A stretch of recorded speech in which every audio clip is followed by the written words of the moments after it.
Last weekend, it was the Monaco Grand Prix, and one of the very few battles we saw was between Vettel and Gasly going up the hill side by side. But unfortunately, it was ruined when it cut to And because the internet is the internet, that slowly then became a meme of any great sporting moments then ruined by the...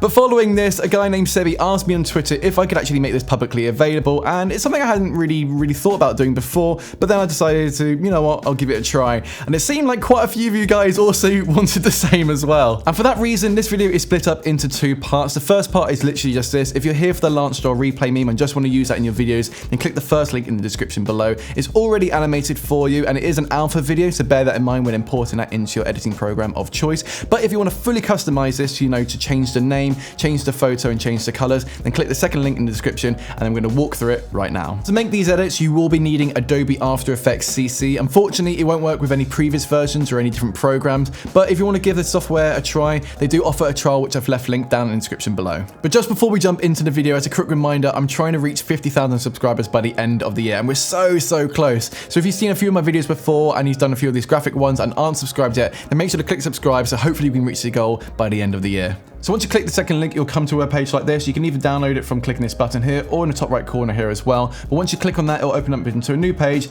You click on this blue button and then it'll start downloading. And just before anyone mentions this in the comments, yes, I do realize the total file size is 150 megabytes, which for some people might be quite a lot. But the reason for this is because I've had to build out a whole 3D scene using Element 3D and other plugins, which not necessarily everyone has. And so what I've had to do is actually render out those effects as video files and then re-import them back into the template project. So then anyone who has After Effects doesn't have to have all the plugins in the world, can open this up and change things around, so then everyone can do it. So although it might be 150 meg, it means then everyone can have a go with it.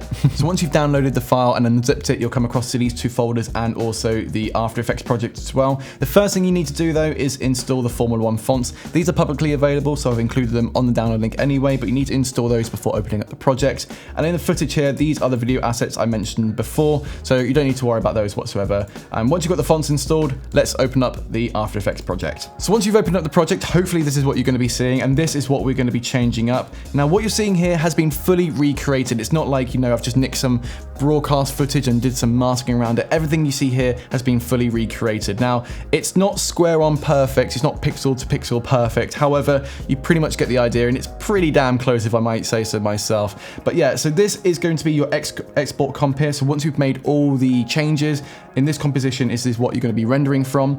And there's two ways you can change up your all your details. So over here you've got your different comps here of change details or change photo, but for some reason, let's say they aren't displayed there. If you go over here to the left hand side onto this folder called to edit, you can also just double click to go into those compositions as well. You don't need to worry about assets, that's just everything that's building out the actual project itself. So now let's change up some of the details. So if we now go to change details, you can see here it's really clearly laid out for you. So you can change the driver number, the first name and the last name. So let's change up the driver number. So if we go down to this layer here on driver number and just double click on it.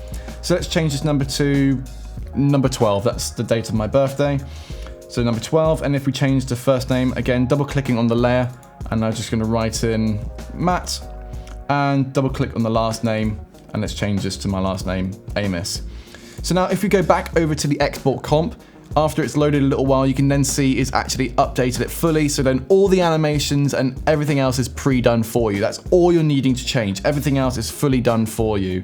And so yeah, if we go back now to change details, let's say if we want to change the team color. So we click on the team color layer and go up here to effects controls. Now if effects controls isn't loaded there for you, what you can do is go to window and click on effects controls there and check mark that. And then if we go over to the little green box here, here is where you can change all the color if you want to. So what I would suggest you do is, rather than, you know, just like picking a bright color up here or going all the way up to red up there, for example, you can see it's a bit too bright. So what we're going to actually do is this sort of range here is sort of where FOM have kind of like made it work. So what I would recommend you do is that if you want to change the color to, let's say, a red, you actually click and drag on this side here. So you can see the red isn't like a bright, vibrant red. It's quite a darkish red, but it's in the same tonality that they're using in all their replays. So if you wanted the blue, I'd say click and drag going down to here. If you want a yellow or an orange or something like that, you go down to that. So for this example, let's go to like red and click OK. And you can see here, it automatically updates the background here as well. So you can sort of roughly get it to what your logo or what your team color or whatever it is you're fancying doing. So now again, if we go back over to export comp, you can see then it automatically updates in the background. And as again, it's not meant to be a big vibrant thing, it's meant to be more of a highlight sort of piece. So now let's change up the photo. So in the change photo comp here, we've got Lance Stroll, and I've left him in here as a template to get some rough scaling for you, because you kind of want to keep it all consistent. And I've also put some rulers across on his eyes and his mouth, just so you can try to align your own photo to the same position. So what I'm going to do now is actually import a photo of this up and coming racing driver. He's really, really talented, and yeah, he's going to make some big waves in the racing world soon. So effectively, yeah, so what we're going to do is try to get the same positioning correct. So what a great technique I tend to do is press T, which opens up the opacity, and change it down to about 50, so you can sort of see both images at the same time. Then press S for scale and actually start to scale this up. Okay, so we've now aligned ourselves with the Lance Stroll template. So for this example, we can now just turn that off. I need to turn back on my layer though. And basically we now need to remove the background. There's two ways you can do this. You can obviously make a mask with the pen tool, you know, sort of click around and sort of do it that way. Or the method that I do is using the roto brush. Now I will quickly say, you can always just bring the image into Photoshop and, you know, make a mask that way and make the image look as best as possible, and then import a transparent image in this way. But I just keep it in After Effects because I'm lazy, so let's do that. So what you do is go onto roto brush and double click on the photo layer, and effectively you've got this green little paintbrush, and you're just going to sort of click and drag on the areas that you want them to keep in. So for me, I'm just going to sort of make a just click and drag over the areas I'm wanting to keep, and sort of just painting in sort of the inside of me. And when you let go, it will then come up with this sort of purple border. So you can sort of see here in the middle, it hasn't picked up on this thing here, so I can sort of go across the areas it might have missed out. You know, you can go properly up close to the edge. But let's say it's now selected an area that you don't want to keep in. You can just hold down the Option key on Mac, and you can see it goes red, and sort of do the same. And this is acting like a do not keep this area option as well. So you can see, yeah, we just got to click at those little bits there. And yeah, effectively then you just sort of go around your image, sort of making a rough mask.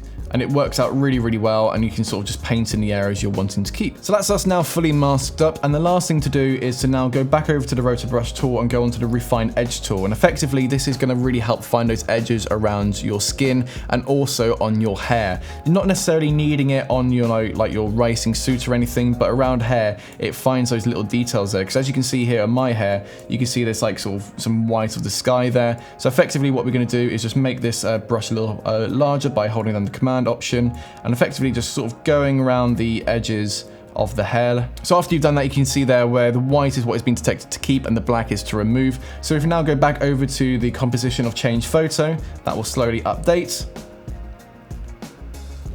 And there you have it, you then got a transparent image. And one thing I'd recommend doing is then actually saving this as an image and then re-importing it into After Effects, just so then it's not having to render the whole time. So what I tend to do is do Command Option S, and then go down to Output Module, and then change it to a PNG sequence, and select RGB and alpha, and click OK, and then effectively save that as a PNG image and then re-import that into After Effects. So now I'm just going to drag that image back in that we've just exported out and delete the previous layer, and as you can see, it now goes green, so now it's fully animated. So in theory, we now go back over to the export comp, and so there you have it, you have your very own customized Formula 1 race replay. Now let's get this exported. So with the export comp selected, you're going to go over to Composition, Add to Render Queue, and down on Output Module, you're going to click on the blue link and change the format to QuickTime. You're then going to go over to Format Options and change it to Apple ProRes 4444 and click OK. Then you need to go over to RGB and alpha and make sure that's enabled,